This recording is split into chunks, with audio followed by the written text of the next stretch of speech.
Well, that was Rachel Reeves with Chris Hope, and I'm now joined by the Conservative MP for Penistone and Stocksbridge, Miriam Cates. Miriam, welcome to the show. Always a pleasure to have your company. So, as you'd expect, Rachel Reeves having a pop at the Conservatives there, blaming you lot for the economic situation they're on. One thing that struck me about what she's saying is she seems like she's being a bit of an old Mother Hubbard.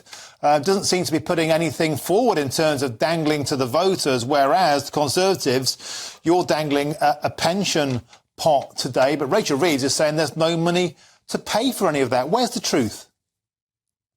Well, I think we are at the start of the election campaign, and the point of an election campaign is for the political parties, for candidates to set out what they would do if they were elected. If we don't tell the population what we're going to do, how can they make an informed choice about who to vote for?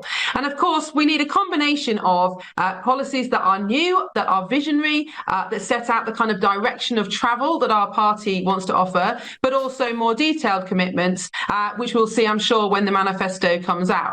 I think the problem with Labour's position at the moment is exactly as you're saying. They're not really committing to anything. They're saying nice things. They're putting out nice vibes about the change they will bring, but very much failing to establish how they will turn around some of the deeply entrenched problems that we do have in this country, that we've had for decades, that my party, the Conservatives, are starting to turn around. And I think when we look at Labour's behaviour over the last few years, look at lockdown, for example, the government paid out, I think, £400 billion during the COVID pandemic to support businesses. They were very, very popular policies, and they had to happen because business had been shut down and all those kind of things.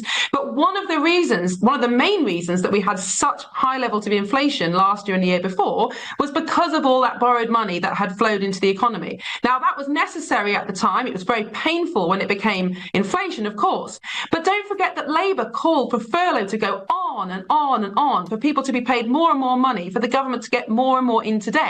Had they been in power, the inflationary spike would have been far higher than it was under the Conservatives, and I very much doubt that they would have brought it back under control in the way that Rishi Sunak has done.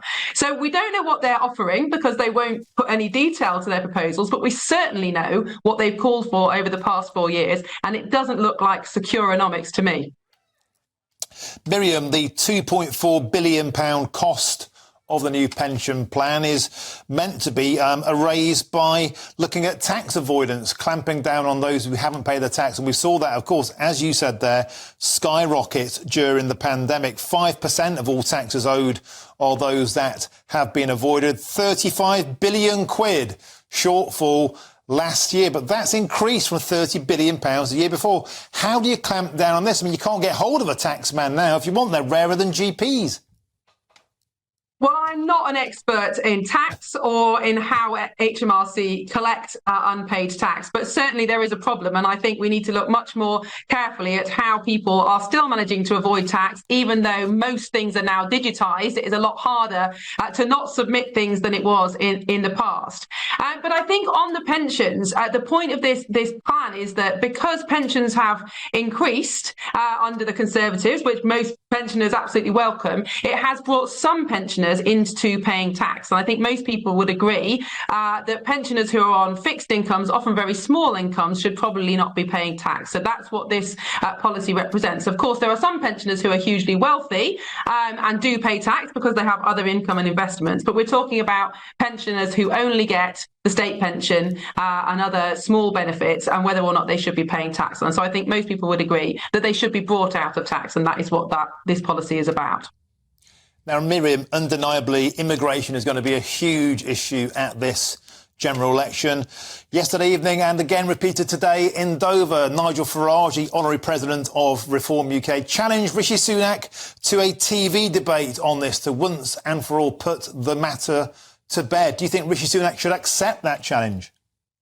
I know, I'd be happy to do it if he doesn't, but I've been on the doorstep all day in my constituency, and you're absolutely right. Immigration is one of the number one issues that comes up, partly because people are very concerned about it, also because people feel let down. And I think for the last, I don't know how many elections, the last 20 years, people have voted for lower immigration each and every time. And both major parties need to put their hands up and say, we have not done enough about this. And I think the government understands now the concern that people have, and I think it's becoming clear that while high immigration levels might make our GDP look better at a surface level, actually, large levels of immigration have suppressed wages, they've reduced GDP per capita, which is how wealthy people feel. And what's happened over the last 10, 15, 20 years has not been good for the country. So I think the government acknowledges that, and we've started to see some changes to things like the student visa route, a dependent route, that's starting to bring numbers down. It isn't enough. And I completely understand why people feel let down, why they're considering reform. But at least the Conservatives recognise this as a problem now, whereas I don't think Labour have any intention of doing anything about it. OK, Miriam Cates, if Rishi Sunak doesn't take up the challenge you just did on live television, let's make that happen. Why not do it on my show in this studio? Great spectacle. Miriam Cates, thanks for joining us. Always a delight to have your company. And I'm joined now